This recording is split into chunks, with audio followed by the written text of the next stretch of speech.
साहुणम नमो लोहे सब साहुणम। मंगल अरिहंत मंगल सिद्धा मंगल साधु पद पा जाना। मंगलमय जिनवाणी माता कैवल्य कला का पा जाना। ये चारों मंगल उत्तम है, मैं शरण इन्हीं की पा जाऊं। इनका ही मनन सुमिरन करके अपने शुद्धात्म को ध्याऊं। अन्वेषण हो आराधन हो फिर नित्य निरंजन पा जाना। मंगलमय जिनवाणी माता कैवल्य कला का पा जाना। ये पंच कल्याण सुयोग मिला निर्वाण भूमि पर आ जाना। मंगल सुयोग महान मिले जिनवाणी का अमृत पाना। मेरा नर भव अब सफल बने ऐसा कुछ गुरुवर बतलाना। मंगलमय जिनवाणी माता कैवल्य कला का पा जाना। कैवल्य कला का पा जाना। बोले पंच परमेश्वरी भगवंतों की जय। बोले आचार्य गुरु विद्यासागर जी महाराज की जय। समस्त गुरु संघ की जय। जय जिनेन्द्र।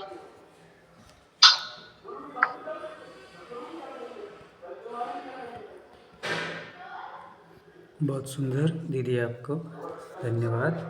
चलिए सभी लोग हाथों को जोड़ लेंगे और करेंगे प्रारंभ आज के अपन क्लास को। सभी लोग पूरी भक्ति भाव से व्यवस्थित तरीके से हाथ जोड़ करके बैठेंगे। जिनवाणी का आदर सम्मान के साथ में बोलो।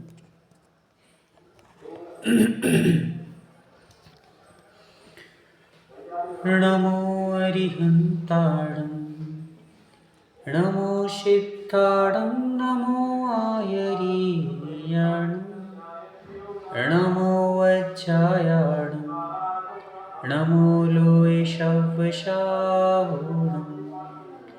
ओकारं बिन्दुसंयुक्तं नित्यं ध्यायन्ति योगिनः कामदं मोक्षदं चैव। ओंकाराय नमो नमः। अरहमित्यक्षरं ब्रह्म वाचिकं परमेष्ठिनं सिद्धचक्रस्य शतबीजं सर्वदा प्रणमाम्यहम्। सर्वदा प्रणमाम्यहम्। परम पूजनीय पंच परमेष्ठी भगवानी की जय। देवादिदेव चरण श्री मूल नायक चंदा प्रभु भगवानी की जय। संत श्रोमणी आचार्य भगवान गुरुदेव श्री विद्यासागर जी महामुनिराज की जय। पूज्य आचार्य भगवान श्री समय सागर जी महामुनिराज की जय। पूज्य गुरुवर श्री स्वभाव सागर जी महामुनिराज की जय। द्वादशांग जिनवाणी माता की जय। सभी को हंसते मुस्कुराते जय जिनेन्द्र। प्रारंभ करते हैं। वंदना भैया सभी को जय जिनेन्द्र। वंदना भैया सभी को जय चलिए, कल हम लोगों ने भक्तांबर जी का अनुष्ठान किया नए वर्ष पर और काफ़ी लोगों ने उसका लाभ भी लिया। आज पुनः हम लोग नए वर्ष की पहली शुरुआत की पहली क्लास प्रारंभ करेंगे और कर्म भूमि के विषय में आज अपन लोग समझेंगे। हम लोगों ने काल चक्र के बारे में समझा। सबसे पहले काल दो प्रकार के होते हैं। 5 मिनट में अपन लोग पूरा रिवीजन करेंगे। सभी को प्रॉपरली आवाज़ आ रही है? चलिए, तो दो प्रकार का विशेष रूप में काल होता है, अवसर्पणी और उत्सर्पणी। अवसर्पणी काल जहाँ पर व्यक्ति या त्रियंचों की आयु, बुद्धि, शरीर की ऊंचाई, धन, समृद्धि आदि निरंतर रूप से घटती चली जाती है, उसको कहते हैं अवसर्पणी काल। और जिस काल में धन, ऐश्वर्य, सुख समृद्धि, शरीर की ऊंचाई, आयु, सुंदरता आदि निरंतर वृद्धिगत होती जाती है, उसको कहते हैं उत्सर्पणी काल। औसर्पणी काल के हम लोगों ने 6 कालों को समझा था। पहला काल सुकमा सुकमा जो 4 कोड़ा कोड़ी सागर का है। दूसरा है सुकमा जो कि 3 कोड़ा कोड़ी सागर का है। तीसरा है सुखमा दुखमा काल जो कि 2 कोड़ा कोड़ी सागर का है। चौथा काल दुखमा सुखमा जो 42,000 वर्ष कम 1 कोड़ा कोड़ी सागर का है। पांचवा है दुखमा काल जो 21,000 वर्ष का है। और अंतिम है दुखमा दुखमा जो कि 21,000 वर्ष का है। प्रारंभ के जो 3 काल हैं सुकमा सुकमा, सुकमा और सुकमा दुखमा, ये 3 कालों में भोग भूमि रहती है। भोग भूमि किसे कहते हैं? तो जहाँ पर सठ कर्म करना नहीं पड़ते हैं। असी मसी, कृषि, शिल्प, वाणिज्य, विद्या, ये 60 कर्म जहाँ करना नहीं पड़ते हैं तो फिर क्या करने पड़ते हैं? तो वहाँ पर 10 प्रकार के तेजांग, भोजनांग, पानांग, वाद्यांग, भाजनांग आदि ये 6 प्रकार के 10 प्रकार के कल्पवृक्ष हैं। इनके माध्यम से सारी वस्तुएं प्राप्त हो जाती हैं। इस कारण से वहाँ के लोगों को षटकर्म करने की आवश्यकता नहीं पड़ती है। ठीक है, समझ में सबको आ रहा है व्यवस्थित? ये कर्म करने के लिए कोई आवश्यकता वहाँ इसलिए नहीं पड़ती है क्योंकि ये कल्प वृक्षों से सारी वस्तुएं प्राप्त हो जाती हैं। फिर भोग भूमि की कुछ विशेषताएं अपन ने समझी थी कि वहाँ पर कभी भी बारिश नहीं होती, ओला नहीं गिरते, बिजली नहीं चमकती है, सूर्य चंद्रमा दिखाई नहीं देते हैं। वहाँ पर कभी भी दिन रात का कोई भेदभाव नहीं होता है क्योंकि वहाँ पर तेजांग नाम के जो वृक्ष हैं वो इतने प्रकाश में रहते हैं निरंतर कि सूर्य और चंद्रमा वहाँ पर दिखाई नहीं देते हैं। इस कारण से वहाँ रात और दिन नहीं होते। वहाँ पर मक्खी मच्छर आदि 2 इंद्रिय से लेकर के असंगी पंचेंद्रिय तक के कोई भी जीव वहाँ पर होते नहीं हैं। आपस में जीव जंतुओं में कोई भी किसी प्रकार का वाद विवाद होता नहीं है, इसलिए कोई चिंता की बात वहाँ पर नहीं रहती है। अब शेष हम लोग कर्म भूमि के बारे में, जो भोग भूमि के बारे में विशेष सारी चीज़ें समझ चुके थे।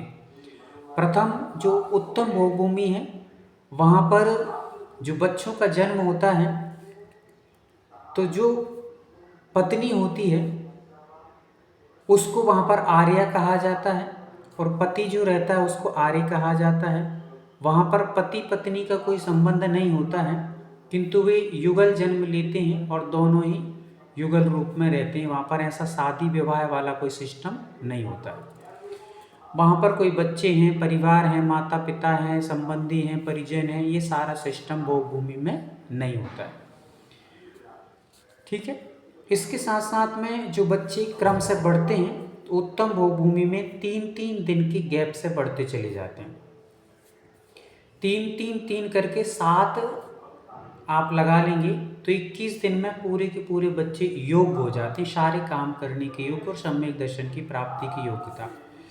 यदि कोई आपसे पूछे कि उत्तम भोग भूमि में कितने दिन में सम्यक दर्शन प्राप्त कर सकते हैं जीव, तो आप क्या बोलेंगे?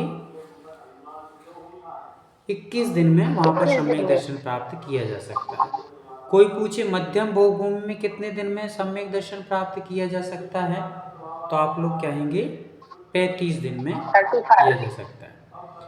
और अंतिम जो जगन्न भोग भूमि है उसमें सम्यक दर्शन प्राप्त कितने दिन में किया जा सकता है, तो हम कहेंगे कि 49 दिन में प्राप्त किया जा सकता है।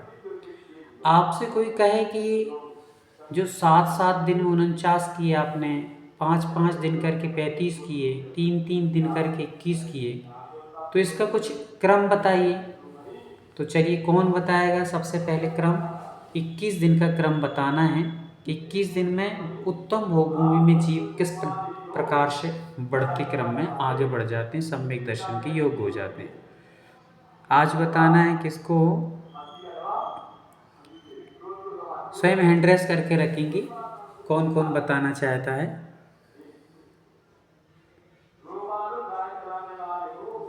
एक,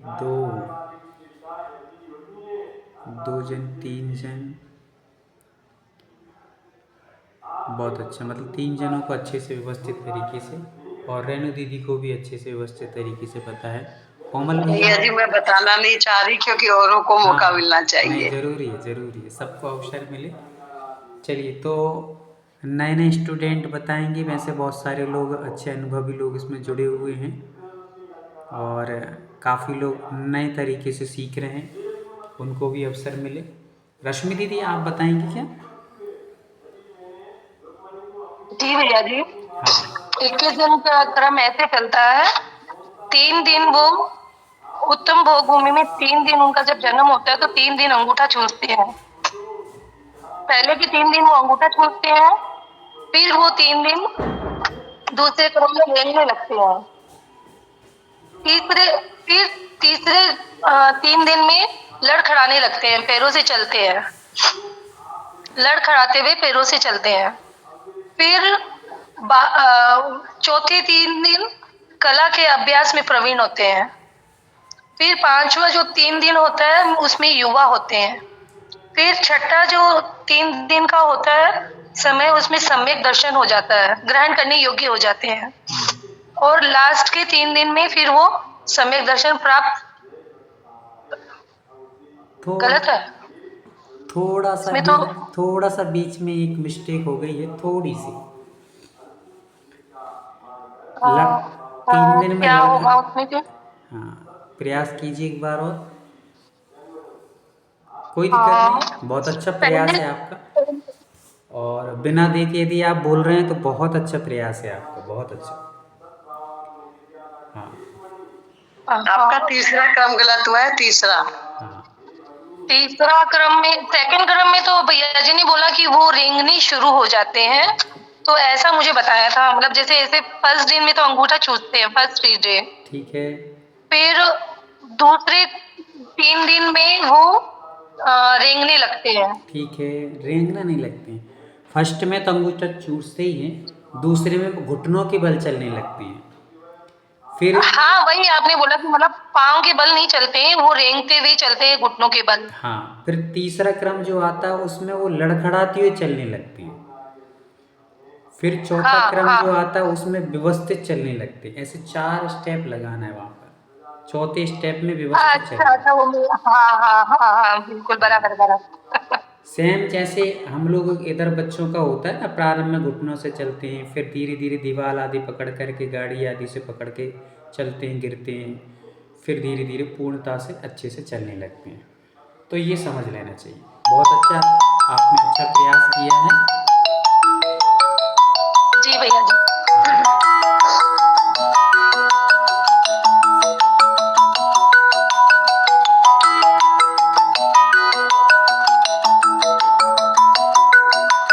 चलिए, अगले क्रम में और कौन बताएगा? हाँ, क्या जी, मुझे बोल रहे हैं? सुरभि दीदी आप अगले क्रम में सुरभि दीदी आप बताएंगी क्या? सेकंड सुरभि दीदी, जो अभी अभी जुड़ना प्रारंभ किया है जिन्होंने, यदि आप हो तो बता सकते हैं। गंज बासौदा से जो दीदी जुड़ती हैं, सुरभि दीदी, आप बताना चाहेंगी क्या?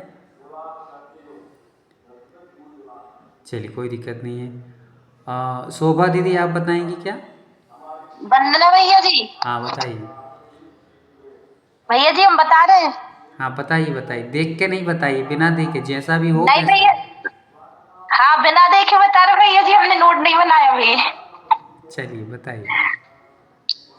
भैया जी, उत्तम भोग भूमि में पहले 3 दिन में बच्चे अंगूठा चूसते हैं, और अगले 3 दिन में वो घुटनों के बल चलना नहीं, घुटनों से चलते हैं। और अगले 3 दिन में वो धीरे धीरे चलते हैं, मतलब लड़खड़ाते हुए चलते हैं। और अगले 3 दिन वो व्यवस्थित चलने लगते हैं, और उसके बाद कला में प्रवीण हो जाते हैं 3 दिन में। और फिर उसके बाद 3 दिन बाद उनको सम्यक ज्ञान प्राप्त हो जाता है। और अगले 3 दिन में वो मोक्ष प्राप्त कर लेते। इसीलिए कहते हैं कि बिना नोट्स बनाए यदि अपन करेंगे ना तो थोड़ा सा गड़बड़ हो जाता है। अभी बना नहीं पाए भैया जी, बहुत बिजी थे कल। अच्छा है, बना नहीं पाए, बनाना भी मत, पर इसको व्यवस्थित सुन लो हाँ, फिर बनाना। अभी आपने बहुत जी कुछ गड़बड़ कर दिया है। भोग भूमि से कोई मोक्ष नहीं जाता है ना। अपन अनाड़ी अनाड़ी बैठे हैं, पर हमारी रेणु दीदी बहुत विद्वान यहाँ पर हैं, वो तुरंत पकड़ेंगी आपकी बात को, इसलिए सोच समझ करके बोलना है। जी भैया जी, पहली बार पढ़ रहे भैया जी अभी हम। कोई दिक्कत, बहुत अच्छा है, बहुत बढ़िया प्रयास है, पहली बार सब पढ़ें और आगे हाँ, बढ़ें। फिर भी बहुत अच्छा प्रयास है, हम लोग सभी आपका अनुमोदना करते हैं खूब खूब। आगे चलते हैं। तो इसी क्रम से सभी को लगभग ज्ञात है कि हम लोग किस क्रम से भोग भूमि की जीवों को बढ़ने का क्रम समझ चुके हैं। सभी ने अच्छे से व्यवस्थित तरीके से नोट्स बना करके रखिए। ये जिनवाणी है हमारी, जितना हम विवेक से और जितना बुद्धिपूर्वक जितना अच्छे तरीके से इसको लिखेंगे समझेंगे, उतना क्षयोपशम हमारा अनायास वृद्धि को प्राप्त होगा। और मात्र अपन लोग टाइम पास की तरह जुड़ेंगे और मात्र पढ़ा सुना निकाला तो फिर ये क्षयोपशम की वृद्धि में भी हानि करेगा और एक तरह से अभिनय अनादर की तरह रहेगा। प्रयास करें कि अपन लोग अपना उपयोग नोट्स बनाने में भी लगाएं। आगे चलते हैं। आज अपन लोग समझते हैं कर्म भूमि को। कर्म भूमि की क्या व्यवस्थाएं रहती हैं, किस प्रकार की व्यवस्थाएं होती हैं, इसको हम लोग समझेंगे। मैं एक वीडियो शेयर कर रहा हूँ यहाँ पर, जो मैंने अभी जस्ट थोड़ी सी समय में बनाई है, आधी अधूरी है अभी, और उसके अनुसार आज अपन लोग थोड़ा सा समझने का प्रयास करेंगे।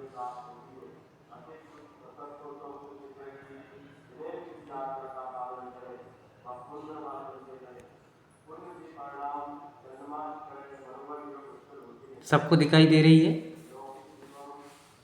जी भैया जी। चलिए, इसमें आप देख रहे हैं कि कर्म भूमि किसे कहते हैं। पहला क्वेश्चन हमारे बीच में है कि कर्म भूमि किसे कहते हैं। एक मिनट, तो यहीं से प्रारंभ करते हैं।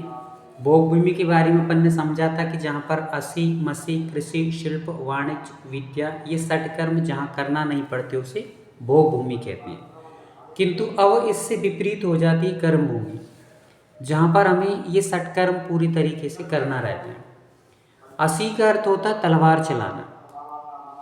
यहाँ पर हमें कर्म भूमि में अपने शत्रुओं के माध्यम से सुरक्षा करने के लिए असी की अर्थात तलवार चलाना सीखना पड़ता है और इससे कार्य होते हैं। मसी का अर्थ होता है मशीन चलाना। जो भी मशीन आदि के कार्य होते हैं वे मशीनों के माध्यम से हम लोग कार्य करके अपने जीवन का निर्वाह करते हैं, कर्म भूमि के जीव। कृषि तो आप लोग सब समझते हैं, खेती बाड़ी, इसके माध्यम से भी कर्म भूमि में जीवन निर्वाह होता है। शिल्प के बारे में भी आप लोग अच्छे से समझते होंगे कि चित्रकलाएं हैं, मूर्तियां हैं इत्यादि हैं, ड्राइंग वगैरह, ये सब चित्र के अंतर्गत, शिल्प कला के अंतर्गत आते हैं। तो इनसे भी कर्म भूमि में जीवन का निर्वाह होता है। फिर वाणिज्यता जो व्यापार होता है, तराजू आदि के माध्यम से जो तौले जाती हैं वस्तुएं, ये आदान प्रदान का जो कार्य होता है वह भी आवश्यक है कर्म भूमि में जीवन निर्वाह के लिए। फिर लास्ट का है विद्या। तो विद्या मतलब कि शिक्षा। इस शिक्षा के बिना भी हम लोग किसी भी कार्य में अच्छी तरीके से निपुण नहीं हो पाते हैं, इस कारण से विद्या भी कर्म भूमि में आवश्यक होती है। तो ये जो षटकर्म होते हैं, जहाँ पर ये षटकर्म किए जाएं उसका नाम है कर्म भूमि। फिर आगे क्या होता है वो अपन लोग थोड़ा सा समझते हैं आगे बढ़ाते हुए इसके।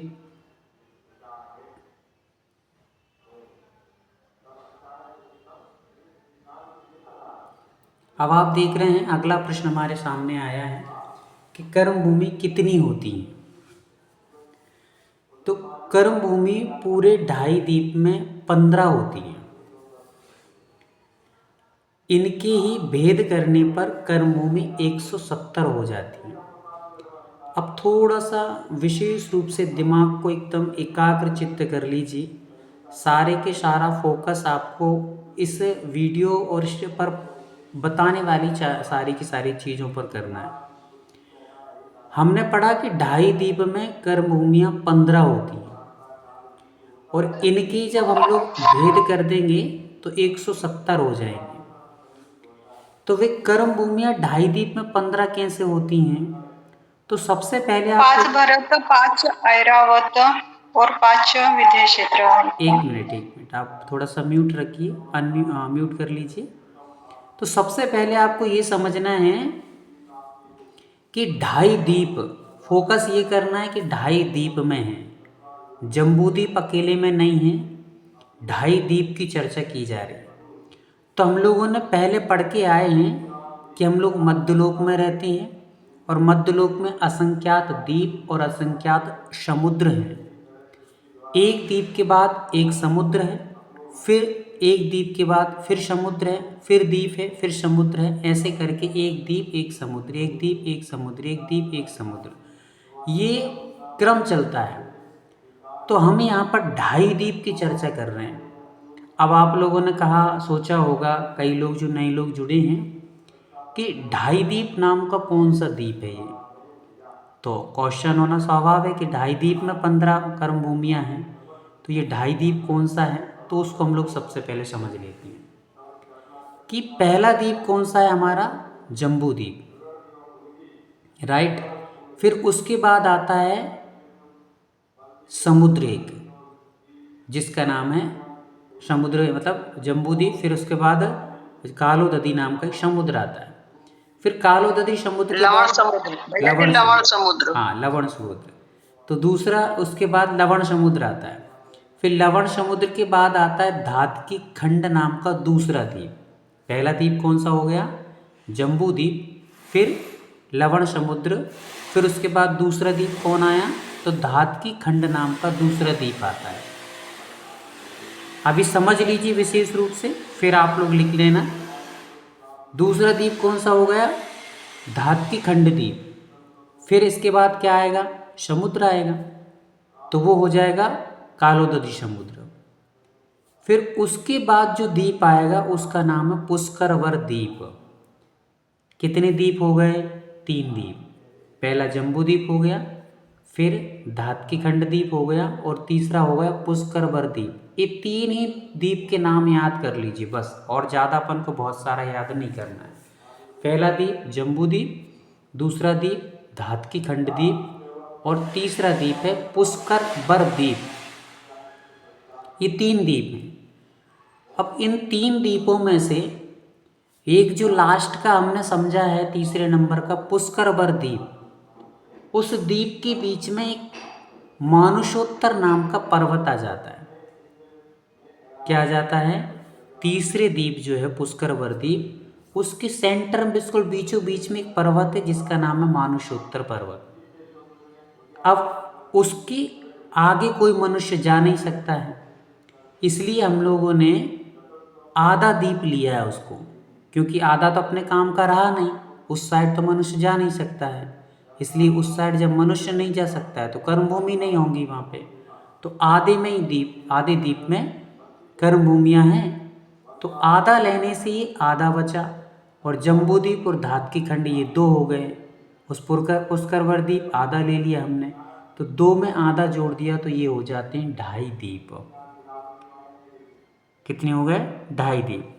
पहला जम्बू द्वीप, दूसरा धातकी खंड द्वीप, और पुष्करवर द्वीप को हम आधा लेंगे। क्यों लेंगे, क्योंकि मानुषोत्तर पर्वत के उस साइड कोई मनुष्य जाता नहीं है, इसलिए वहाँ पर कर्म भूमियाँ नहीं होती हैं, तो आधे द्वीप में होती हैं।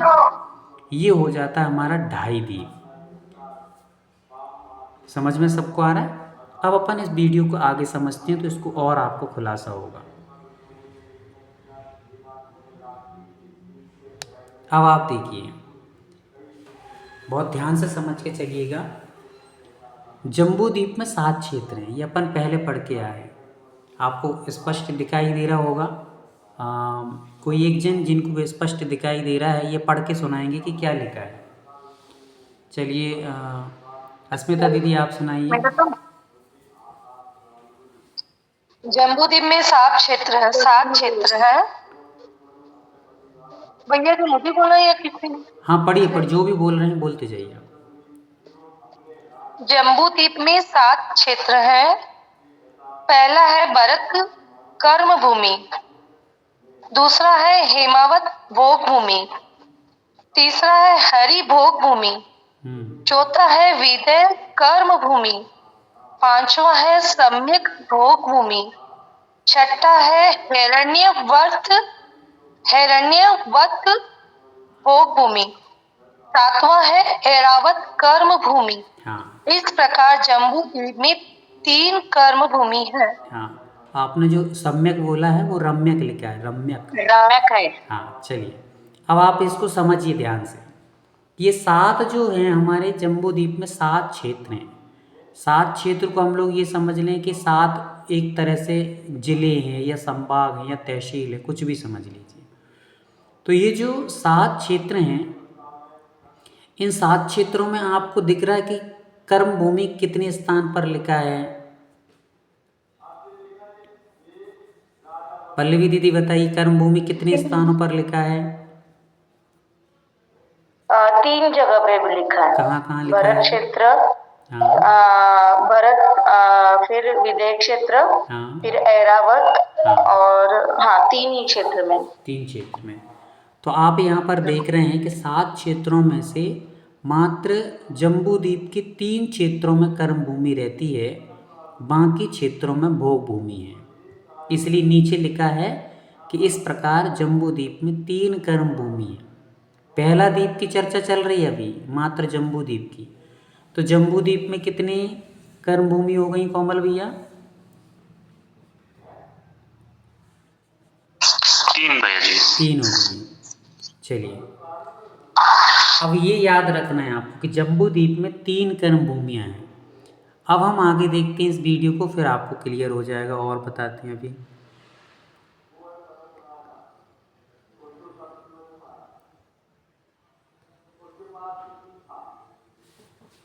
चलिए, दिव्या दीदी आप जुड़ी हैं तो इसको पढ़ के बताइए क्या लिखा है।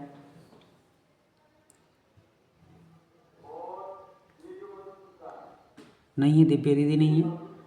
चलिए सुरभि दीदी आप पढ़ के सुनाइए।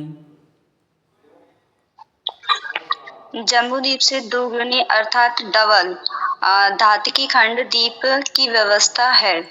इस कारण धातुकी खंड में 2 भरत कर्म भूमि होती है, 2 विदेह कर्म भूमि होती है और 2 ऐरावत कर्म भूमि होती है। कुल 6 कर्म भूमि होती हैं। हाँ, आप समझेंगे यहाँ पर ध्यान से कि हमने अभी पढ़ के आए हैं कि जम्बू द्वीप में 3 कर्म भूमियाँ हैं, राइट।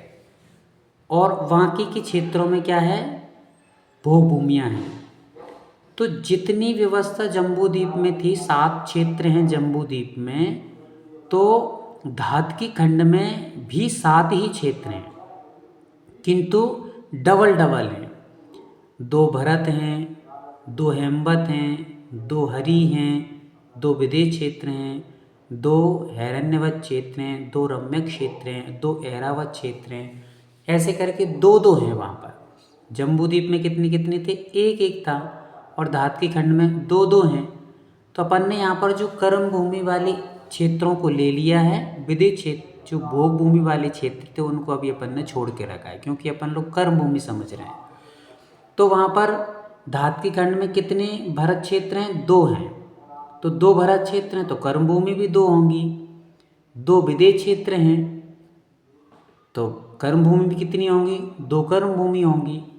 और 2 ऐरावत क्षेत्र हैं तो कर्म भूमि कितनी होंगी? 2 होंगी। तो 2 2 2 करके टोटल कितनी हो जाती हैं? 6 कर्म भूमि हो जाती हैं। ये 6 कर्म भूमि कहाँ पर हैं? शोभा दीदी कहाँ पर हैं ये? धातुकी खंड। हाँ, धातुकी खंड में है।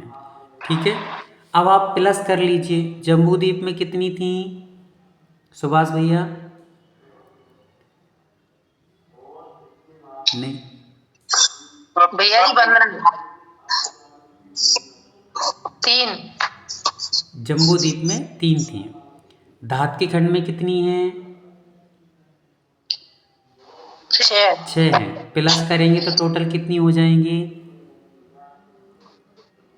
नौ। 9 हो जाएंगे। ठीक है, समझ में सबको आ रहा है ना? जम्बू द्वीप में 3 थी और धातकी खंड में 6 कैसे हो गई हैं? चलिए कौन बताएगा? 1 मिनट, जूली दीदी बताइए। वंदना भैया जी, हाँ दीदी। जम्बू द्वीप की दुगनी हो गई है हमारा भैया जी, इसलिए आपके डबल यहाँ हो गई है। कैसे हो गई? 2 भरत क्षेत्र में हो गई है, 2 विदय में हो गई है, 2 ऐरावत में। नहीं तो ये कैसे हो गए? क्या भैया जी? चलिए कोई बात नहीं, आप म्यूट कर लीजिए। हाँ चलिए। और रश्मि दीदी बताइए, डबल कैसे हो गई हैं?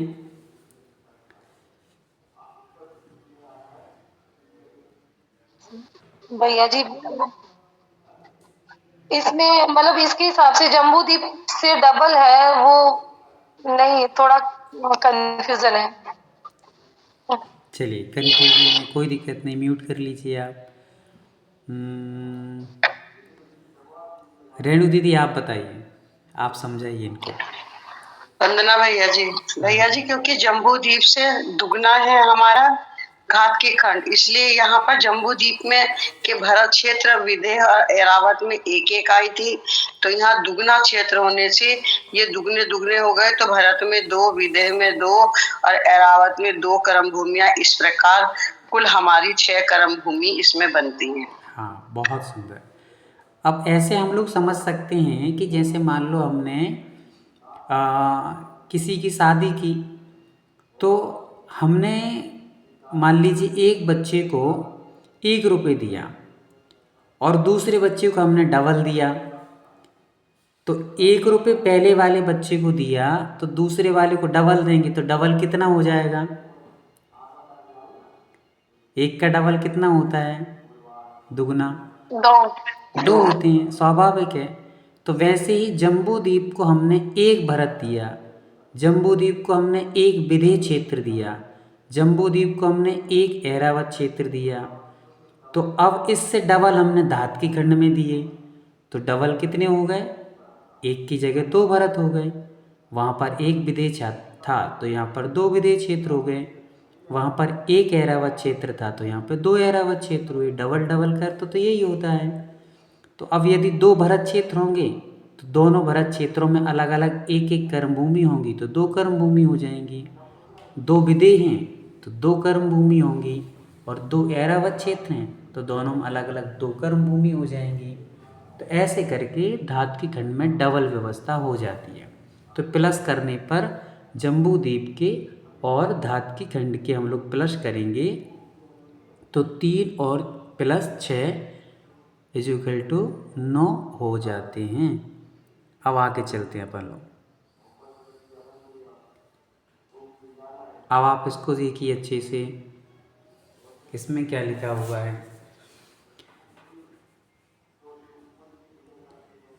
चलिए कौन सुनाएगा, ये क्या लिखा हुआ है इसमें? अस्मिता दीदी सुनाइए क्या लिखा है। वंदना भैया जी, हाँ दीदी। इसी प्रकार पुष्करवर द्वीप में धातु खंड से डबल व्यवस्था होती है, किंतु इस पुष्करवर द्वीप के बीचों बीच एक मनुष्योत्तर पर्वत है, जिसके कारण कोई भी मनुष्य इस पर्वत के उस पार नहीं जा सकता है। उस पार नहीं जा सकता तो उस पार कर्म भूमि भी नहीं है। ठीक है, समझ गए आप लोग। अब हम तीसरे द्वीप की बात कर रहे हैं। पहला हमने जम्बू द्वीप हमने समझ ही लिया है, धातु खंड की व्यवस्था हमने समझ ली है। अब हम बात कर रहे हैं डबल डबल की, क्योंकि अब जम्बू द्वीप में जितनी व्यवस्था है उससे डबल है धातु खंड में। फिर धातु खंड द्वीप में जितनी व्यवस्था है उससे डबल व्यवस्था पुष्करवर द्वीप में होना चाहिए, क्योंकि सारी चीज़ें डबल डबल होती जाती हैं आगे आगे। तो हमें यदि जम्बू द्वीप में हमने 1 भरत क्षेत्र माना था तो धातु खंड में 2 मान लिए। अब धातु खंड में 2 माने हैं तो अगले पुष्करवर द्वीप में 2 के डबल करके हम लोग 4 मानेंगे।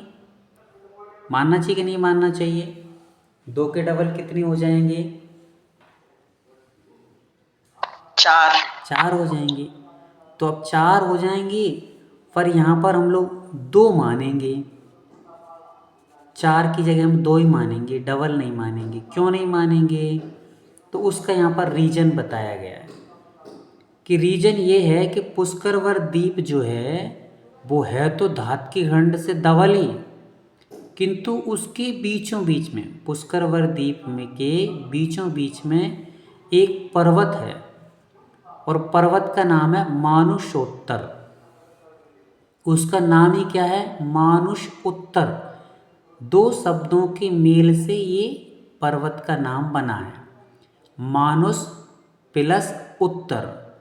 अर्थात मनुष्य उत्तर मतलब कि इसके पीछे नहीं जा सकता, उसके बाद नहीं जा सकता, इसके आगे कोई भी नहीं जा सकता। इसके मतलब इसी साइड सारे मनुष्य रहेंगे, इसके उस साइड मतलब अपोजिट के साइड कोई भी जा नहीं सकता है। इसलिए इसका नाम कह दिया कि मनुष्य उत्तर में ही रहेंगे, उस साइड की साइड, पीछे की साइड कोई जा नहीं सकता। तो बिल्कुल सेंटर में है ये, तो आधा आधा बढ़ जाता है पुष्करवर द्वीप, आधा इस साइड आधा उस साइड। तो मनुष्य अब उस साइड जा ही नहीं पा रहे हैं, तो कर्म भूमि वहाँ पर नहीं होगी। क्यों नहीं होगी? क्योंकि कर्म करने वाले मनुष्य ही नहीं है, मनुष्य ही कर्म करता है। खेती बाड़ी कौन करता है? पशु करती हैं क्या? नहीं, पशुओं के द्वारा की जाती है, किंतु पशु खेती नहीं करते हैं। फिर दुकानदारी कौन करता है? पशु करते हैं क्या? नहीं, मनुष्य करते हैं। तो जितने भी षटकर्म हैं, असी, तलवार चलाना, मशीन चलाना, कृषि खेती बाड़ी करना, शिल्प कला करना या वाणिज्य विद्या, ये सारे कर्म मनुष्य के हैं। जब मनुष्य उस साइड जाएगा ही नहीं तो कर्म भूमि भी नहीं होगी वहाँ पर। तो इसलिए हम आधे क्षेत्र में कर्म भूमि को मानेंगे। तो इस कारण से वहाँ पर कर्म भूमि उस साइड नहीं होंगी, आधे क्षेत्र में होंगी। तो फिर क्या होगा? तो आगे देखिए। वंदना भैया जी, 1 मिनट, ये देखिए आप सभी को वीडियो दिख रही है ना? इसमें लिखा है कि इस कारण, किस कारण से? वहाँ पर पर्वत होने के कारण, इस कारण से पुष्करवर द्वीप के आधे भाग में धातुकी खंड द्वीप की तरह व्यवस्था है। मतलब कि अर्थात 2 भरत क्षेत्र हैं, 2 ऐरावत क्षेत्र हैं, 2 विदेह क्षेत्र हैं। तो 2 भरत हुए तो 2 ही कर्म भूमि होंगी, 2 विदेह क्षेत्र हैं तो कर्म भूमि भी 2 ही होंगी, ऐरावत क्षेत्र 2 हैं तो 2 ही कर्म भूमि होंगी।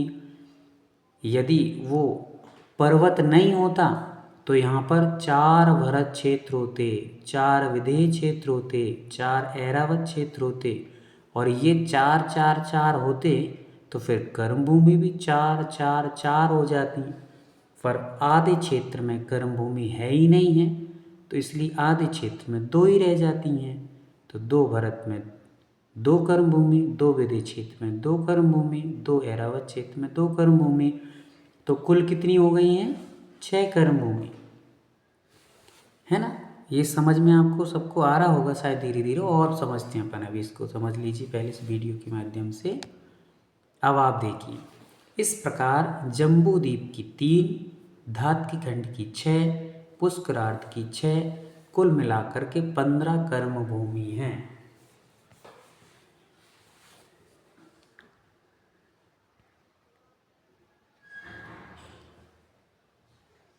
चलिए,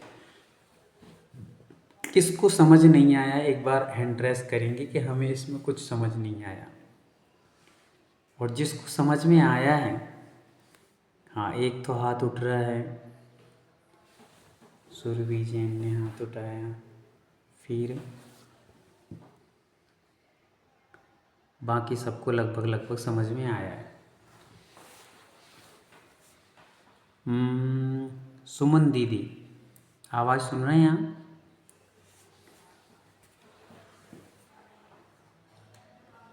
चलिए कोई बात नहीं है। अक्षता दीदी आप बताएंगे समझ में आया कि नहीं आया? अलग नहीं है। बात का जो आपने बताया ना 6 कर्म भूमिया, वो मेरे समझ में नहीं आई बात। कोई दिक्कत नहीं, आप म्यूट कर लीजिए। हाँ अक्षता दीदी, जिनको आए बताएं, कोई दिक्कत नहीं है। यदि नहीं है मतलब बोलने में किसी को ज़्यादा दिक्कत हो तो कोई दिक्कत नहीं। पुष्करावर्त द्वीप में आधे आधे भाग में पर्वत आ गया है। जी वंदना भैया जी। हाँ हाँ दीदी बोलिए। हाँ, पुष्करावर्ती द्वीप में आधे भाग में मानुषोत्तर पर्वत आया है। इसलिए उसके मैं कन्नड़ में बोल सकती हूँ हाँ भैया जी। मरा हाँ नहीं, कन्नड़ में तो नहीं बोलोगी, उस हिंदी ट्राई करती हूँ बोलने की ट्राई करती हूँ। हाँ बोलिए बोलिए दीदी, कन्नड़ कन्नड़ बोलिए आप। ಪುಷ್ಕರವರ್ತಿ ದ್ವೀಪ್ನ್ಯಾಗ ಮಾನುಷೋತ್ತರ ಪರ್ವತ ಬರೋದ್ರಿಂದ ಅರ್ಧ ದ್ವೀಪ್ನ್ಯಾಗ ಕರ್ಮ ಭೂಮಿ ಐತ್ರಿ, ಅರ್ಧ ಭಾಗನ್ಯಾಗ ಕರ್ಮ ಭೂಮಿ ಇಲ್ಲ. ಇದರಿಂದ ಅರ್ಧ ಭಾಗದಾಗ ಏನ್ ಕರ್ಮ ಭೂಮಿ ಐತಿ ಅಲ್ಲಿ ದೋ ಭರತ್ 2 ಭರತ್ ಮತ್ತೆ 2 ವಿದೇಹ ಕ್ಷೇತ್ರ ಮತ್ತೆ 2 ಐರಾವತ್, ಹಿಂಗ 6 ಕರ್ಮ ಭೂಮಿ ಬರ್ತಾವ. करेक्ट, बरोबर है. ठीक है, अंडरस्टैंडिंग बराबर है भाई जी। हाँ बोलिए ना, बताइए। नहीं, उन्होंने क्या बोला, पुष्करवर्ती द्वीप है ना, हाँ उसके बीच में मानसोत्तर पर्वत आ गया है। हाँ इसके लिए उस तरफ मनुष्य जा नहीं सकता उस तरफ, हम्म, तो जो डबल होना चाहिए था उसके लिए उन्होंने वो 2 ही बोला भी, हाँ तो कुल राइट, मिला के वहाँ पे भी 6 ही होता है। ठीक है। तो अपन लोगों ने ये देखा अभी, आप लोग लगभग इस चीज़ को अच्छे से समझ चुके हैं कि सबसे पहले जम्बू द्वीप, दूसरा धातकी खंड द्वीप और तीसरा पुष्करवर द्वीप, ये 3 चीज़ों को हमेशा पूरे से अच्छे से याद रखिए पहले तो आप। फिर हम 2.5 द्वीप किसे कहते हैं ये आपको समझ आना चाहिए, 2.5 द्वीप कौन कौन से होते हैं। फर्स्ट जम्बू द्वीप, सेकंड धातकी खंड द्वीप और पुष्करवर द्वीप को हम आधा लेते हैं इसलिए उसको कहते हैं पुष्करार्ध द्वीप। तो ये जम्बू द्वीप प्लस धातकी खंड प्लस आधा पुष्करवर द्वीप कितने हो जाते हैं, 2.5 द्वीप। ठीक है, इन 2.5 द्वीपों में 15 कर्म भूमियाँ हैं। ठीक है, 15 कर्म भूमियाँ हैं। तो जम्बू द्वीप में 3 कर्म भूमियाँ हैं, धातकी खंड में 6 कर्म भूमियाँ उससे डबल, और पुष्करार्ध आधा होने के कारण से वहाँ भी 6 ही कर्म भूमियाँ हैं। टोटल करने पर 15 कर्म भूमि हो जाती हैं। अब यदि आपके अंदर ये प्रश्न उठे कि हमने सुना है कि 170 कर्म भूमियाँ होती हैं और आप बता रहे हैं कि 15 कर्म भूमि होती है, क्योंकि हम लोग पूजन वगैरह पढ़ते हैं तो उसमें 170 कर्म भूमियों का वर्णन आता है। तो ये 170 कर्म भूमि कैसे हो जाती है? 15 कर्म भूमि के बारे में पहले मैं सबसे डिस्कशन एक बार और करूँगा, वो आ जाएंगी तो आपको 170 तो एक झटके में सबको आ जाएंगे। चलिए प्रीति दीदी आप एक्सप्लेन करेंगे क्या?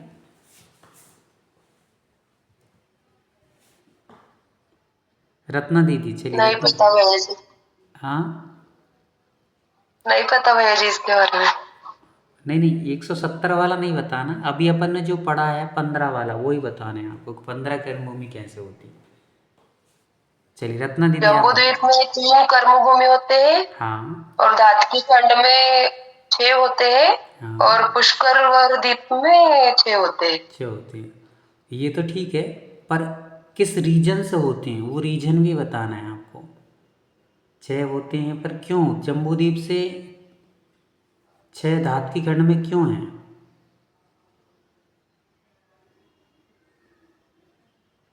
उस क्यों का पता होना चाहिए। कभी भी आपसे कोई पूछ ले, हमारा जैन दर्शन जो है वो एक पूरा का पूरा रीजनेबल है, मतलब पूरा रीजन पूछता है हर चीज़ का। भगवान आंखें बंद करके बैठे हैं कि खोल कर बैठे हैं, कौन बताएगा? डॉली दीदी बताइए। भगवान अपने जो जैन दर्शन में भगवान बैठे रहते हैं मंदिर में, वो आंखें खोल के बैठे हैं कि बंद करके बैठे हैं?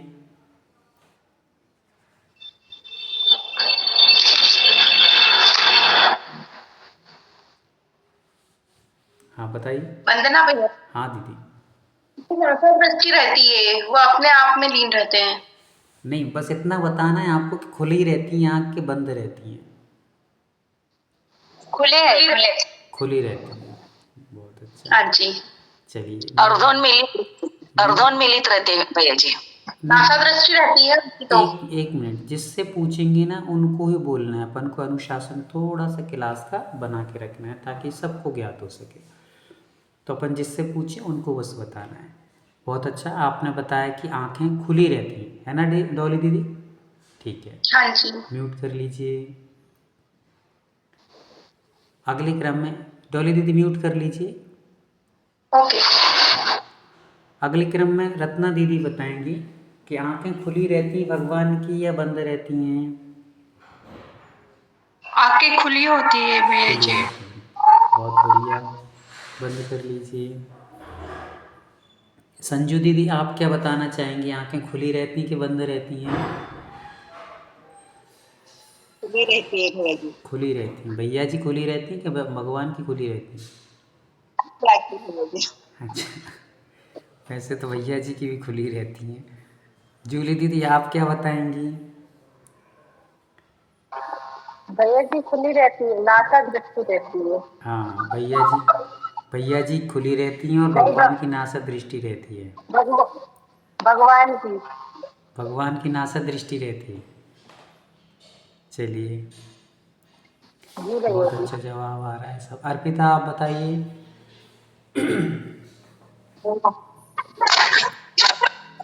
खुली रहती है। खुली रहती भगवान की आंखें। कैसी खुली रहती हैं? जैसे शंकर जी खुली रहती हैं ना? हाँ, राइट। हाँ। हाँ, बहुत है बढ़िया। अच्छा, चलिए दिव्या हाँ दिव्या, क्या है वो नाम? हाँ, ईसागढ़ से जो दिव्याना जुड़ती हैं, बताइए। दिव्याना क्या नाम है? भैया जी वो नहीं बताएंगी, वो शायद है नहीं, आप उनसे मत पूछिए चलिए अभी। ठीक, कोई दिक्कत नहीं। मीनू दीदी आप बताएंगी? कोई दिक्कत नहीं। सुरेखा दीदी आप बताएंगी क्या? शोभा दीदी आप बताइए।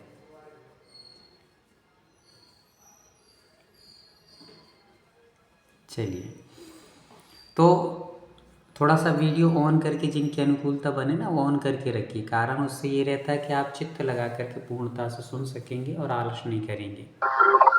चलिए, शन्मति दीदी आप बता रही थी कुछ?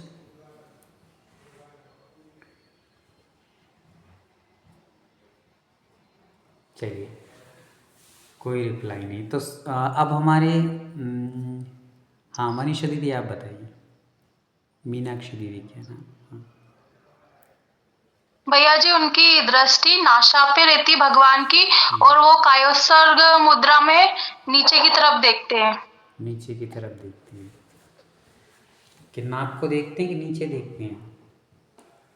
अब दृष्टि तो नासा की तरफ ही रहती, मतलब वो कायोत्सर्ग करते ना तो उसी तरफ उनकी ऐसे रहती है दृष्टि। नहीं तो हम तो एक प्रश्न के दो जवाब नहीं हो सकते, एक ही जवाब आएगा। या तो नासिका देखते होंगे या नीचे देखते होंगे। चलिए, नासा, हाँ उसमें वो जो बोलते हैं प्रभु पतित पावन, उसमें तो यही आता है कि दृष्टि नासा नासा पे धरे। तो फिर आपने कैसे बोल दिया कि जमीन पे देखते हैं? जमीन पे नहीं बोला भैया जी, कायोत्सर्ग मुद्रा में बोला है मैंने। चलिए, कोई दिक्कत नहीं। तो ये सारी चीज़ों को भी हमें समझ के चलना है। इसीलिए ना हम लोगों को मात्र सुनी सुनाई या पढ़ी पढ़ाई बातों को नहीं, इसको थोड़ा सा व्यवस्थित तरीके से यहाँ पर समझने के लिए अपन लोग जुड़े हुए हैं। कि वही बात है जो जैनागम में लिखी हैं, पढ़ने तो हम लोग वैसे ही पढ़ सकते थे। स्कूल और कॉलेजों की आवश्यकता इसलिए पड़ती है कि हमें उसमें डिटेल समझ में आता है, और ना तो सारा का सारा पुस्तक में लिखा ही रहता है ना? तो हम लोगों को जो लिखा है उसी को समझने के लिए अपन लोग यहाँ पर जुड़े हैं। चलिए समझते हैं। नासाग्र दृष्टि रहती, भगवान नासा पर दृष्टि करके रखते हैं। उसका कोई रीजन बताएगा कि नासाग्र दृष्टि क्यों रखते हैं भगवान? भगवान की आंखें आधी खुली हैं आधी बंद हैं। चलो रेणु दीदी बताइए। जी वंदना भैया जी। हाँ भैया जी वो उनकी नासाग्र दृष्टि हमें ये शिक्षा देती है, ये सिखाती है कि उन्होंने पूरा संसार देख लिया, पूरा जग देख लिया। अब देखने के लिए कुछ नहीं है, वो सिर्फ और सिर्फ अपने ध्यान में लीन है। वो स्वयं अपने आप को देखते हैं, किसी और को नहीं। बहुत बढ़िया। चलिए अच्छा, आ, हम्म, अब कोमल भैया आप बताइए, आप हैं क्या? दिख नहीं रहे हैं आज कोमल भैया, कहाँ हैं? हाँ है भैया जी, वंदना भैया जी। हाँ, आप बताइए कि जो अभी रेणु दीदी ने बताया है उसके अलावा कोई और नया कोई रीजन है क्या भगवान के नासा दृष्टि देखने का? जैसे दीदी ने अभी बताया कि भगवान ने जो करना था वो सब कुछ कर लिया, देखना था वो देख लिया। तो यदि ऐसा था तो फिर भगवान को पूरी आंखें बंद कर लेना था, यदि कुछ देखना ही नहीं था तो आधी बंद क्यों की? भैया जी मुझे तो मीन्स अभी पता चला कि उनकी नासा दृष्टि रहती है। मैं तो सोच रहा था कि उनकी आंखें बंद ही रहती है। और जितने भी मैंने जिन चैत्य देखे हैं, प्रतिमाएं देखी है, सब बंद आंखें मुझे लगता है। मुझे अभी पता चला कि वो नासा दृष्टि से बैठे हैं। अब तो क्यों बैठे तो कोई और जानते हुए लोग ही बता सकते हैं, मैं कुछ गलत बताना नहीं चाहता। बहुत सुंदर, बहुत सुंदर। देखिए ये होती है निश्चल वृत्ति, भाई जितना आएगा उतना हम बताते हैं, ऐसा नहीं कि हम ज़बरदस्ती बन करके बैठें। तो बहुत अच्छा है, ये ऐसी भी सरलता होना चाहिए जीवन में कि जितना है हमें आता है वो बोल दिया, नहीं आता वो हमने स्पष्ट बोल दिया है। और डॉक्टर को अपन जब तक ये बताएंगे नहीं कि हमें क्या क्या बीमारी है तब तक वो इलाज कैसे करेगा? तो पता तो चला ना कि अपन को कितना है। तो बहुत सुंदर। अच्छा इसकी अपने पास समय कम बचा है इसलिए मैं आपको रीजन बता देता हूँ। यदि कोई और बताना चाहे रीजन तो एक बार वो हैंड रेस करके बता सकते हैं कि मैं बताती हूँ। भैया वो अपने वंदना भैया जी अपने आत्मा में लीन रहना चाहते हैं। वो तो खुद के आत्मा को देखना चाहते हैं, खुद के आत्मा की तरफ आंख मतलब दर्शन करना, खुद के आत्मा का दर्शन करना चाहते हैं, इसीलिए उनकी आंखें नासा पर होती है। नहीं ये तो आपकी बात मैंने स्वीकार करता हूँ सबसे पहले, क्योंकि आचार्य विद्यासागर जी महाराज जी कहते थे कि सामने वाला कोई कुछ जवाब दे रहा है तो उसको डायरेक्ट कभी टोकना नहीं चाहिए। सबसे पहले उसको कहो कि आपने बहुत अच्छा बताया, किंतु यदि कुछ त्रुटि हो तो उसको फिर बोलो कि आपने थोड़ा सा यहाँ पर गलती की है। तो ये आपने जैसे बताया, सभी लोग जो बता रहे हैं कि भगवान अपने में डूबना चाह रहे हैं, अपने को देखना चाह रहे हैं। मैं ना आपको ये मतलब देखना है कि यदि भगवान खुद में डूबना चाह रहे हैं तो आंखें खोलने की क्या ज़रूरत है, आंखें बंद ही कर लेते हैं। तो चलिए समझते हैं इससे हमें क्या शिक्षा मिलती है, बहुत ध्यान से समझने का प्रयास करेंगे कि भगवान की आधी आंख खुली है और आधी बंद है। इसका मेन रीज़न ये है कि यदि मान लीजिए आपने कोई और भगवान को देखी होंगी, उनकी आंखें पूरी खुली रहती हैं। यदि आप आंखों को खोल करके किसी को घूर घूर कर देखते हो तो लोग कहते हैं कि इसकी आंखें खराब हैं, भाई ये इसकी दृष्टि सही नहीं है, ये घूर घूर के देखता है, इंसान सही नहीं है, ऐसा कहते हैं। और यदि मान लीजिए कोई आंखें बंद कर ली तो कहते हैं कि भैया इनको हमसे बहुत द्वेष है, इसलिए ये हमें देखना भी नहीं चाहते, हम इतने खराब लगते हैं, इनको इतने बेकार लगते हैं कि ये हमें देखना भी नहीं चाहते। देखोगे तो लोग कहेंगे कि इनको बहुत राग है। क्या है? जब किसी वस्तु को गौर से देखा जाता है तो राग का प्रतीक होता है, और किसी चीज़ को ना देखा जाए, आंखें बंद कर लिया जाता है तो द्वेष का प्रतीक है। जब आपको कोई जाते हुए रास्ते में गंदी वस्तु दिखेगी या कोई ऐसा व्यक्ति दिख जाए जिसको आप देखना नहीं चाहते, द्वेष है आपको, तो आपकी आंखें बंद हो जाती कि हम इसको देखेंगे ही नहीं। तो ये द्वेष का प्रतीक है। और जब हमें कोई चीज़ बहुत अच्छी लगती है तो हम उसको आंखें बार बार फाड़ फाड़ करके देखते हैं, तो ये राग का प्रतीक है। तो भगवान को किसी से राग नहीं था, इसलिए उन्होंने आधी आंखें बंद कर ली, और किसी से द्वेष भी नहीं था इसलिए आधी आंखें खोल कर रखी। समझ में आया? यदि पूरी बंद कर लेते तो द्वेष का प्रतीक हो जाता, पूरी खोल लेते तो राग का प्रतीक हो जाता। राग नहीं था तो आदि बंद भी कर ली, और द्वेष नहीं था तो आदि खोल कर भी रख ली। तो ये वीतरागता की पहचान है कि ऐसे होती वीतराग जिनको ना राग है ना द्वेष है। आया समझ में? तो ऐसा हमको रीजन निकालना है सारी चीज़ों का, तब दर्शन करने का आनंद आता है। तो वैसे ही हम यहाँ पर समझ रहे थे कि कर्म भूमियाँ 15 होती हैं, उनके बारे में अपन ने समझा है। वहाँ की इस चीज़ को डिटेल में और भी 170 कैसे हो जाती हैं अगली क्लास में अपन लोग आने वाली क्लास में सीखेंगे। किसी का कोई डाउट रह गया हो कुछ पूछने के लिए इस क्लास में, तो आप 5 मिनट में शीघ्रता से पूछ सकते हैं। भैया जी वंदना, अभी जो बताया आपने इसको क्या बोलते हैं? नासा दृष्टि से देखना।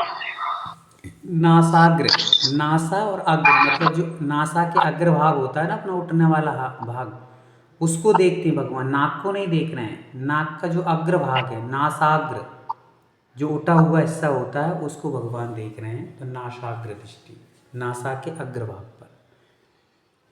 चलिए वंदना भाई, हाँ दीदी। अजून एक कारण आहे, म्हणजे मला वाटतंय ते सांगते की ते म्हणजे नासाग्रच का, तर ते भगवानना हे सगळं जे आहे ते सगळं माझं बघून झालेलं आहे, म्हणून मी माझ्यामध्येच रमतो, असंही अजून एक कारण आहे त्याचं, असं मला तरी वाटतंय. बरोबर, तुमचा विचार चांगला आहे, मी अनुमोदना करता हूँ। हाँ अच्छा है, आपका विचार भी अच्छा है वैसे। चलिए और कोई जिज्ञासा किसी की? भैया जी, तीर्थ प्रवर्तन काल और दिव्य ध्वनि कीर्ति है वो एक ही है क्या अलग अलग है? तीर्थ प्रवर्तन काल क्या होता है? एक ही चीज़ है। जब से भगवान की दिव्य ध्वनि किरणा प्रारंभ होती है तभी से तीर्थ का प्रवर्त काल प्रारंभ होता है। जैसे अपने भगवान की खीरी ना महावीर स्वामी जी की, उसको क्या बोलते हैं? वीर शासन जयंती। तो वीर शासन जयंती को ही धर्म प्रवर्तन की शुरुआत हुई थी भगवान की। भगवान महावीर स्वामी का तीर्थकाल कब से माना जाता है? तो जिस दिन से भगवान की दिव्य ध्वनि खिरी उसी दिन से उनका तीर्थकाल माना जाता है, उसी को धर्म प्रवर्तन काल कहते हैं। चलिए और किसी को जिज्ञासा है? भैया जी, भोग भूमि में ये 72 कला में निपुण हो जाते हैं, ठीक है, लेकिन ये कला कौन सी रहती है? मतलब वहाँ पे तो कुछ करने की आवश्यकता नहीं रहती ना कर्म भूमि जैसे, तो ये कला कौन से है 72 कला? हाँ बहुत अच्छा प्रश्न है आपका कि ये वहाँ पर तो ना तो तलवार चलाना पड़ता है, ना लड़ाई झगड़े कुछ भी नहीं करना पड़ता है, अस्त्र शस्त्र आदि नहीं करना पड़ता है, फिर ये कैसे कलाओं में प्रवीण हो जाती हैं? तो ये जो जीव होते हैं वहाँ के भोग भूमि के, ये अपने आप में इतने पुण्यशाली जीव होते हैं कि ये स्वाभाविक रूप से पूर्व भव से ही ऐसा संस्कार लेकर आते हैं, और पूर्व भव के कारण से ये उस योग्यता को अनायास हासिल कर लेते हैं। मतलब कि वहाँ पर सीखना नहीं पड़ती है, वो सहज रूप से उन सारी कलाओं में प्रवीण होते हैं। करते नहीं है बात अलग है, पर उन कलाओं में प्रवीण होते हैं। कभी आवश्यक पड़े तो वो कर सकते हैं, करना नहीं पड़ता है हालांकि, किंतु फिर भी वो इन कलाओं में प्रवीण हो जाते हैं, उनकी योग्यता रहती पूर्व के संस्कार के वशीभूत होकर के। जैसे कोई कहे कि सम्यक दर्शन 2 प्रकार का होता है, एक निसर्ग है जो अधिगमन। तो एक सम्यक दर्शन ऐसा होता है जो बिना किसी उपदेश के हो जाता है, अपने आप स्वभाव से ही हो जाता है। तो वैसे ही यहाँ पर इनको भी स्वभाव से ही पुण्य की प्रताप से इनको सहजता से ये कलाएं प्रवीण हो जाते हैं, ऐसा समझना चाहिए। चलिए और किसी कोई जिज्ञासा फटाफट करेंगे? वंदना भैयाजी, वंदना भैयाजी, ते भगवान डोळे झाकले तर काय सांगितलं ते माझ्या काय लक्षात आलं नाही. म्हणजे उघडले तर ते रागाने बघता येत असं म्हणजे वाटते, झाकले तर काय होते? तुम्हारे सुभाष काका सांगते, वो चांगली अच्छे तरीके से बोलेंगे। सुभाष भैया हिंदी मध्ये सांगितलं तरी चालतंय. नाही हरकत नाही, सन्मान देता येईल. ऍक्च्युली कसं आहे, एखादी गोष्ट जर आपल्याला आवडली नाही का नाही तर आपण खराब वाटली तर आपण डोळे इमिडिएट बंद करतो, म्हणजे त्यामध्ये काय होतं आपल्याला द्वेष निर्माण होतो त्याच्याबद्दल. द्वेष. कोणतं राग पण नाही आणि द्वेष पण नाही, म्हणून त्या भगवंतांच्या मूर्तीला आपण वीतरागी मूर्ती असं म्हणतो. हे लक्षात ठेवा. चलिए और किसी की हो अंत में आज बता दें, आपको रिजल्ट आ चुका है सभी का, और सुरभि दीदी ने बहुत मेहनत करके सारे रिजल्टों को तैयार किया है और आगे के भी पेपरों को वो कर रही हैं, तो खूब खूब इनकी पहले सबसे पहले अनुमोदन करेंगे अपन। और आज का रिजल्ट ओपन करेंगी हमारी सुरभि दीदी, कौन फर्स्ट आया कौन सेकंड, करिए अच्छे से करिए। सभी को जय जिनेंद्र। वंदना भैया जी, फर्स्ट रैंक होल्डर है हमारे रत्ना जी, और सेकंड रैंक होल्डर है दिव्यांका जी, थर्ड रैंक होल्डर है कोमल भैया। बहुत बहुत बधाई हो आप सभी को। चलिए अभिनंदन, बहुत बहुत बधाई सबको। हाँ, सभी को बहुत बहुत सारी शुभकामनाएं, आगे भी इसी प्रकार आप लोग करते रहिए।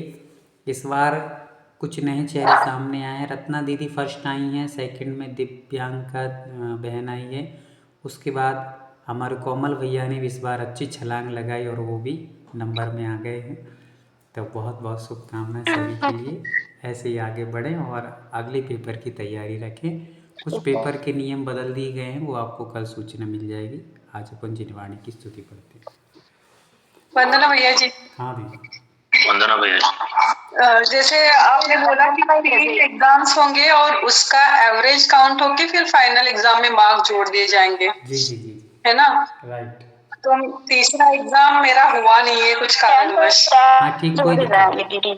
ये वाला नहीं, आगे के जो होंगे ना, अब जो स्टार्ट होंगे नए साल के, नए वर्ष, नए महीने के, उसका सारा काउंट होगा।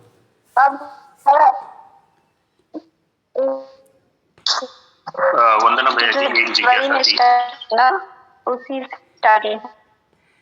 सुरभि दीदी आपकी आवाज़ एकदम नहीं आ रही है, आप शायद नेटवर्क से बाहर हैं। हाँ कोमल भैया क्या बोल रहे थे? हाँ भैया ये बोल रही हूँ नहीं, आपकी आवाज़ नहीं आ रही है, आप कुछ लिख करके बता दीजिए जो भी कुछ बोलना चाह रही हैं, आपकी आवाज़ नहीं आ रही। हाँ फटाफट बोलें। कोमल भैया क्या बोल रहे थे? कुछ नहीं भैया जी, मैं बाद में बोल दूंगी मेरे को। ठीक ठीक ठीक। हाँ कोमल भैया। वंदना भैया जी, 2 दिन पहले आप काल चक्र के बारे में बता रहे थे, तब आपने बोला था 3 लोग रहते हैं और मध्य लोक में हमारे सारे द्वीप आते हैं, 7 द्वीप। मगर आपने बताया कि जो भी मीन्स हर द्वीप के बाद एक समुद्र होता है, वो द्वीप से दुगने क्षेत्र में रहता है। फिर समुद्र के बाद और द्वीप आता है जो समुद्र के दुगने इसमें रहता है, और एक द्वीप 1 लाख योजन का रहता है, ऐसे आपने बताया था। तो मैं शायद गलती से नोट किया, क्या पता नहीं, मगर आज जो बता रहे हो वो मैच नहीं हो रहा था। हाँ, इसलिए मैंने बोला पूछना। बहुत सुंदर, बहुत बढ़िया, बहुत अच्छा प्रश्न पूछा है कि आपने ये कहा था कि जम्बू द्वीप है, उससे डबल समुद्र है, फिर उससे डबल द्वीप है, फिर उससे सब डबल समुद्र है, हर चीज़ डबल डबल है। ये आपका कहना एकदम सही है, किंतु द्वीप में जो डबल है वो समुद्र में नहीं हो सकता। समुद्र तो डबल है, प्रमाण में डबल है, पर वहाँ पर जो वस्तुएं हैं ना, वो वस्तुएं समुद्र में नहीं है। समुद्र में भरत क्षेत्र तो होगा नहीं, यदि क्षेत्र हो जाएगा तो फिर वो द्वीप ही कहलाएगा। क्षेत्र में तो वो बढ़ जाएगा, पर वहाँ की वस्तुओं की अपेक्षा से वो डबल नहीं है। तो डबल किस अपेक्षा से लेना है? द्वीप की अपेक्षा। जम्बू द्वीप में यदि एक भरत है तो वो धातकी खंड नाम के दूसरे द्वीप में 2 भरत हो जाएंगे, डबल है ना। समुद्र में द्वीप नहीं है, क्षेत्र की अपेक्षा तो सब चीज़ें डबल हो गई हैं। जैसे जम्बू द्वीप 1 लाख योजन का था, तो जो समुद्र आएगा वो 2 लाख योजन का हो जाएगा, और फिर धातकी खंड द्वीप 4 लाख योजन का हो जाएगा। प्रमाण में तो डबल डबल होते चले जाएंगे, पर वस्तु जो हैं उनके अंदर जो व्यवस्थाएं हैं, क्षेत्र आदि, वे द्वीप की अपेक्षा ही बढ़ेंगे। समुद्र में द्वीप नहीं है। ठीक है, हो गया क्लियर? चलिए एक बार और ले लीजिए। हाँ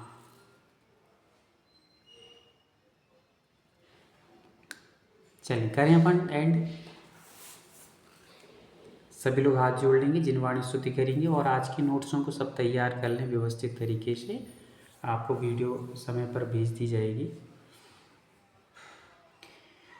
प्रभु देव तुम्हारे पवित्र मुख से निश्रित जो शीतल वाणी, जग जन मन के मल को धोती, अतः कहाती जिन वाणी। जयवंतो माँ जग में तब तक, जब तक सूरज चांद रहे, शीश नवाते कर्म हरो माँ, अब तक हम विषयांद रहे, अब हम ना विषयांद रहे। 9 बार नमोकार मंत्र का स्मरण कर लेंगे सभी लोग।